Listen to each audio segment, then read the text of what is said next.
नमस्कार, मैं हूँ शिवानी और आज हम देखने वाले हैं एंशंट हिस्ट्री का क्वेश्चन जो कि आर्ट से रिलेटेड है। तो चलो देखते हैं क्वेश्चन क्या है।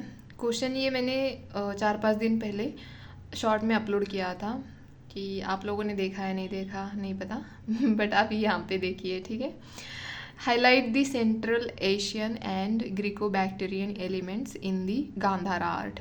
तो ये 2019 में यूपीएससी मेंस का क्वेश्चन है, मतलब यूपीएससी ने मेंस में क्वेश्चन पूछा था। ये 150 वर्ड्स में क्वेश्चन लिखना है। तो यहाँ पे गांधारा आर्ट जो है उसमें ग्रीको बैक्टीरियन एलिमेंट्स का कितना इन्फ्लुएंस है और कौन सा है वो हमें यहाँ पे डिटेल में बताना है, मतलब हाईलाइट करना है। तो चलो देखते हैं क्वेश्चन। मैंने इंट्रोडक्शन स्टार्ट किया है बेसिक से, मतलब जो फैक्चुअल चीज़ें होती हैं उसी से स्टार्ट किया है। Gandhara school of art was one of the major schools of art in the history of ancient India. The Greco-Roman style of art was closely associated with Mahayan Buddhism.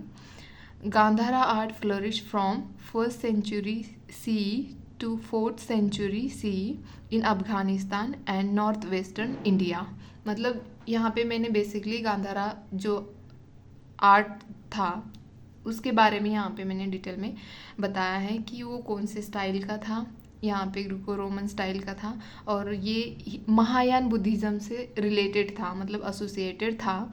और ये कब कौन से पीरियड में फ्लरिश हुआ और कहाँ पे फ्लरिश हुआ ये मैंने यहाँ पे डिटेल में बताया। 1st सेंचुरी से लेके 4th सेंचुरी सी तक ये फ्लरिश हुआ। कहाँ पे? Afghanistan and north western India, जो हमारा नॉर्थ वेस्टर्न मतलब गांधारा भी उधर ही था ना, नॉर्थ वेस्टर्न साइड पे, तो उसी के अकॉर्डिंग इसका नाम भी गांधारा है। तो ये हमने इंट्रोडक्शन देखा है यहाँ पे। तो सेकंड, जैसे क्वेश्चन में पूछा गया है कि central Asian and Greco Bactrian elements, तो मैंने यहाँ पे अलग अलग किया है central Asian elements and Greco Bactrian elements. तो यहाँ पे देखना है हमें सेंट्रल एशियन एलिमेंट्स, मतलब फर्स्ट यहाँ पे लिखा है मैंने रिप सॉ।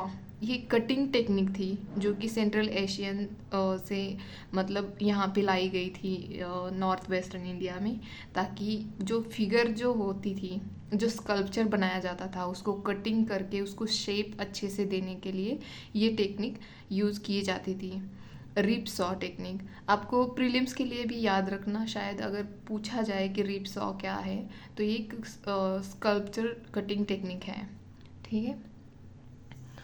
सेकंड देखते हैं तो Kushana and Shaka ruler patronize Gandhara art and brought local Hellenistic art tradition in Gandhara. तो हेलेनिस्टिक आर्ट जो था, आपने देखा होगा इसमें फीचर ऐसे होते थे कि ऐसे लगता था उस स्कल्पचर को देख के रियल में है। इस तरह से ये आर्ट होता है। इसमें जो हमारा फिजिक्स होता है, ह्यूमन फिजिक्स एंड जो फेशियल एक्सप्रेशन होते हैं वो रियलिस्टिक लगते हैं बिल्कुल। अगर इंसान मुस्कुराता हुआ दिख रहा होगा उस स्कल्पचर में तो ऐसे लगेगा कि कितना रियल है। जो मूवमेंट होते थे वो बिल्कुल रियल दिखाए जाते थे। अगर वो ऐसे फ्लाइंग टाइप से खड़ा होगा ना तो बिल्कुल वैसे ही वो डिपिक्ट किया जाता था। तो और उसके जो बाइसेप होते थे वो भी रियल में दिखाई देते। आपने अरिस्टोटल का देखा ही होगा ना, उनकी अगर आपने फ़ोटो देखी होगी गूगल पे तो आपको दिखाई देगा कितना रियलिस्टिक उनके मसल्स और ये सब दिखाई देते थे उसमें, है ना, मतलब दिखाई देते हैं। तो ये हेलेनिस्टिक इसको आर्ट बोला जाता है। तो ये ग्रीक में डेवलप हुआ था वहाँ पे। तो थर्ड है यहाँ पे use certain iconographic elements such as fire altars and the flame halo derived from Iranian iconography। तो ये फ्लेम हैलो, जैसे कि आपने दिल्ली वाला नेशनल म्यूजियम किसी ने विजिट किया है क्या? अगर नहीं किया है तो प्लीज़ करिए, एग्ज़ाम के बाद ज़रूर करना, क्योंकि वहाँ पे इतनी ब्यूटीफुल स्कल्पचर है ना, आप देखते ही रह जाओगे। मुझे तो मन ही नहीं कर रहा था वापस आने का, इतनी मतलब देखते देखते हमारा पूरा डे चला गया था उसमें। तो इतनी सारी चीज़ें हैं वहाँ पे देखने के लिए, और पूरी हमारी एंशियंट एंड मिडाइवल मतलब एंशियंट से रिलेटेड है वो म्यूज़ियम। तो आप वहाँ पे जाके विज़िट ज़रूर कर लेना। तो आपको दिखाई देगा वहाँ पे एक फिगर बुद्धा के ऐसे खड़े हैं स्टैचू, और उनके जो उनका जो हेड है ना उसके पीछे एक सर्कुलर प्लेट है उनके पीछे, हेड के पीछे, तो उसको ही हैलो फ्लेम बोलते, फ्लेम हैलो बोलते हैं। वो जो पीछे ऐसे गोल गोल प्लेट है वो। तो आप अगर सर्च भी करोगे ना गूगल पे तो आपको दिखाई देगा। अगर याद रखने के लिए आप सर्च भी कर सकते हो। देखने से ज़्यादा चीज़ें याद रहती है ना हमें, तो इसीलिए कह रही हूँ मैं। तो ये सेंट्रल एशियन एलिमेंट्स है।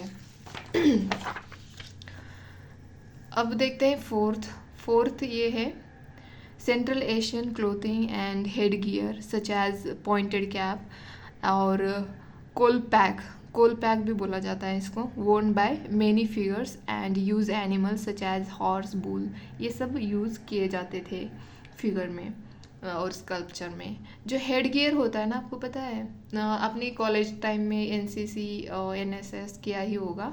तो एनसीसी में जब वो हम यूनिफॉर्म पहनते हैं ना एनसीसी का, तो जो कैप के ऊपर ऐसे रेड तुरा दिखाई देता है उसको हेड गियर बोलते हैं। तो वैसे ही मतलब कुछ फिगर में दिखाई देता है। तो ये सेंट्रल एशियन का एलिमेंट है। नेक्स्ट देखते हैं हम ग्रीको बैक्टीरियन एलिमेंट्स देखेंगे। अब मैंने 4 लिखे क्योंकि क्वेश्चन 150 वर्ड्स में लिखना है, तो ज़्यादा पॉइंट ऐड करने से कोई मतलब नहीं है। जितने इंपॉर्टेंट पॉइंट्स है उसको ही लिखो तो सही होता है। तो यहाँ पे मैंने ग्रीको बैक्टीरियन एलिमेंट्स लिखे हैं, जैसे कि use of realistic human forms and depiction of muscular and athletic bodies. अगर आप गूगल पे ऐसे डालोगे ना गांधारा आर्ट स्कल्पचर, तो आपको जब वो आप देखोगे ना वो स्कल्पचर, तो आपको ऐसे लगेगा कि बिल्कुल कितना रियल है ये। तो ऐसे रियलिस्टिक बनाए जाते थे उस टाइम पे। सेकंड है depiction of Greek gods and goddess such as Apollo like face of Buddha, wavy hair. जो ग्रीक के गॉड्स होते थे अपोला, और गॉडेस होती थी अथेना ही है उसका नेम। तो इनके मतलब जो अपोलो था उसका फेस बिल्कुल, उन्होंने बुद्धा का जो स्कल्पचर था बिल्कुल उसका फेस, अपोलो का फेस बिल्कुल बुद्धा का मतलब बुद्धा के फेस में उन्होंने मिक्स कर दिया। जैसे अपोलो का फेस दिखता था वैसे बुद्धा का फेस दिखने लगा इस तरह से। और जैसे जो वेवी हेयर, हमारे यहाँ पे वेवी हेयर नहीं थे ना पहले, ऐसे नॉर्मल दिखाई देता था। तो वो ये भी मतलब ग्रीक की ही मतलब ग्रीक का ही हमने इन्फ्लुएंस लिया है, मतलब हुआ है। जैसे कि जो घुंघराले बाल और फिर उसका जो ऊपर जूड़ा बनाया गया दिखाई देता है ना, बुद्धा के स्कल्पचर में जूड़ा बना है ऊपर ऐसे। तो ये भी कहाँ से है? ग्रीक से ही है। ये एलिमेंट भी ग्रीक का ही है। और जो फोरहेड है, पहले इतना ब्रॉड नहीं होता था फोरहेड। जो बुद्धा का फोरहेड होता है ना, वो बहुत ही ज़्यादा ब्रॉड है। वो भी ये ग्रीको बैक्टीरियन एलिमेंट है वो भी।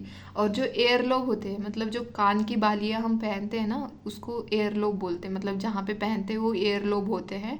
तो वो भी ऐसे इलोंगेटेड, मतलब नीचे लंबे ऐसे दिखाई देते हैं। तो ये भी ग्रीको बैक्टीरियन एलिमेंट है।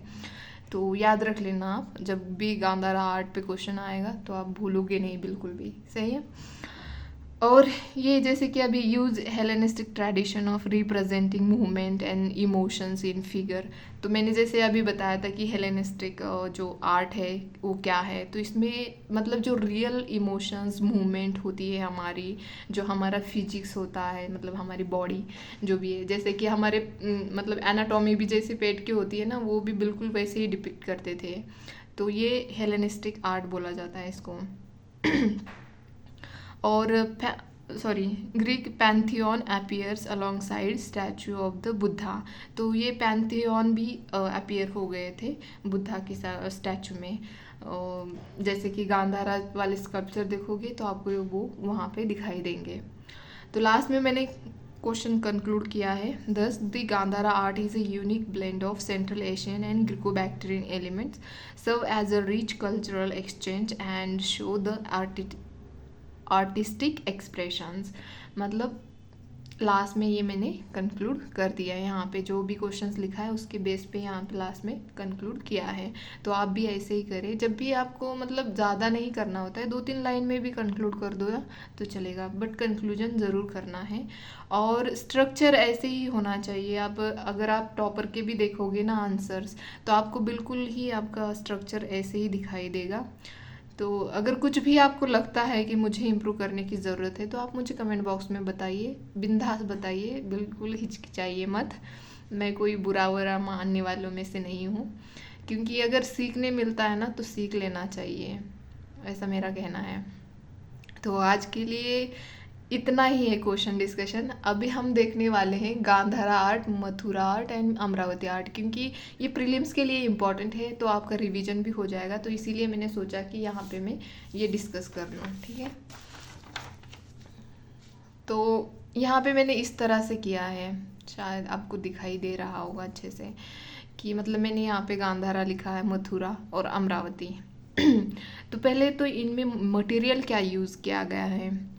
मटेरियल देखो, गांधारा में ग्रे सैंडस्टोन यूज़ किया गया है, और मथुरा में देखा जाए तो रेड सैंडस्टोन यूज़ किया गया है, और अमरावती में देखा जाए तो वाइट मार्बल यूज़ किया गया है।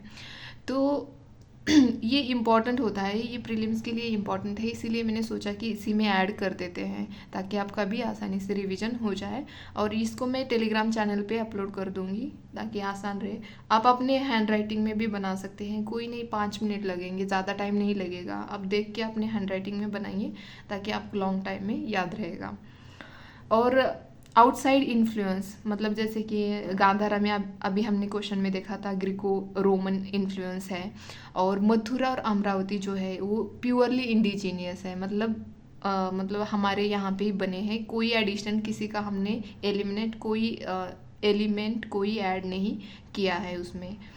और ये एरिया देखा जाए तो ये कहाँ पे मिलते हैं, तो देखो गांधारा जो है, जैसे कि अभी क्वेश्चन में भी हमने देखा था, नॉर्थ वेस्ट फ्रंटियर, जैसे कि पाकिस्तान, अफगानिस्तान, वेस्ट इंडिया, यहाँ पे ये लोकेट करते थे गांधारा वाले। और अमरावती जो है वो, सॉरी मथुरा, अमरावती नहीं है, कनकाली तिला एंड मथुरा में मिलते थे ये, वहाँ पे पाए, मथुरा जो आर्ट है वहाँ पे पाया जाता था। और जो अमरावती है वो lower Krishna and Godavari valley, जैसे कि मतलब आंध्र प्रदेश ले लो आप, एग्जैक्टली, तो वहाँ पे ये अमरावती पाया जाता था, मतलब अमरावती आर्ट। और इनको पैट्रोनाइज कौन करता था, पैट्रोनाइजेशन इनका जो गांधारा का है वो कुषाण रूलर करते थे, और मथुरा का भी कुषाण रूलर करते थे। और जो अमरावती है उसके ये सातवाहन इक्ष्वाकु जो थे रूलर थे, तो ये क्या करते थे। और रिलीजन अगर देखा जाए तो गांधारा का जो रिलीजन है प्योरली बुद्धिज़्म था, मतलब हाँ। और जो मथुरा है sculpture related to Buddhism, Hinduism and Jainism, मतलब इसमें तीनों भी दिखाई देते थे इसमें। मथुरा में रिलीजन अगर देखा जाए तो गांधारा जो था वो बुद्धिज़्म था, और अमरावती भी था वो बुद्धिस्ट ही था। बट मथुरा एक ऐसा है जहाँ पे हिंदुइज़्म, जैनिज़्म, बुद्धिज़्म, मतलब तीनों रिलीजन यहाँ पे दिखाई देते थे। तो लास्ट में फीचर अगर देखा जाए तो गांधारा के जो फीचर थे वो वेवी हेयर थे, जैसे कि अभी देखा हमने, हाफ क्लोज आइज, ऐसे ही हाफ क्लोज आइज होती थी इलॉन्गेटेड, और बियर्ड्स एंड मुस्टाश विदाउट ऑर्नामेंट्स, ये दिखाई देती थी गांधारा में। तो ये देखो यहाँ पे, ये गांधारा के हैं, ये मथुरा के हैं, और ये अमरावती के हैं। तो मसल्स वेन विजिबल थी, और टॉर्न क्लोथ से, मतलब थोड़े फटे हुए क्लोथ ऐसे, ये गांधारा में दिखाई देते थे। और मथुरा में देखा जाए तो कोम्ड हेयर, मतलब अच्छे खासे बनाए हुए बाल, और shaven face without ornaments and full clothes थे मथुरा में देखा जाए तो। On body full open eyes भी रहती थी उसमें, और गांधारा में हाफ क्लोज आइज थी, यहाँ पे फुल ओपन आइज है।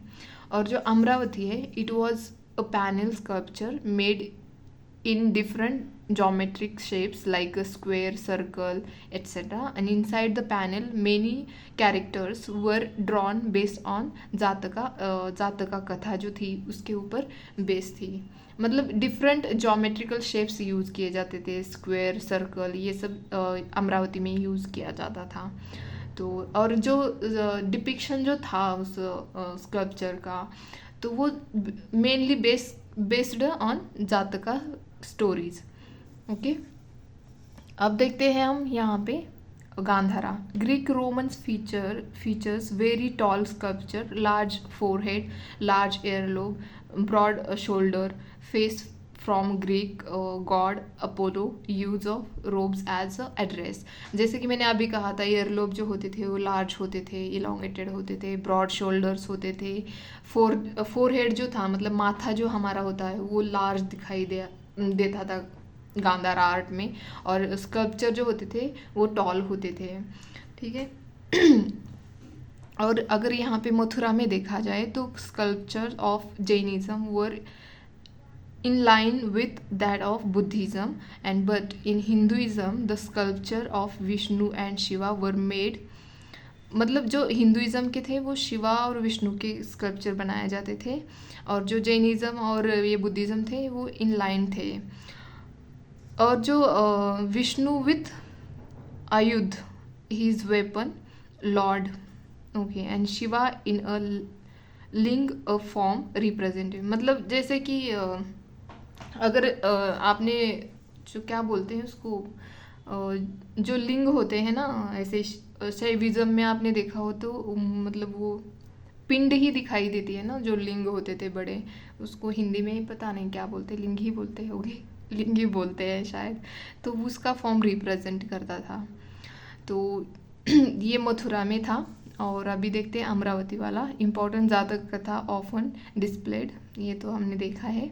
और जो क्वीन माया देवी है, ड्रीम भूमि स्पर्श बुद्धा, एंड ये क्या है, कुरु जातका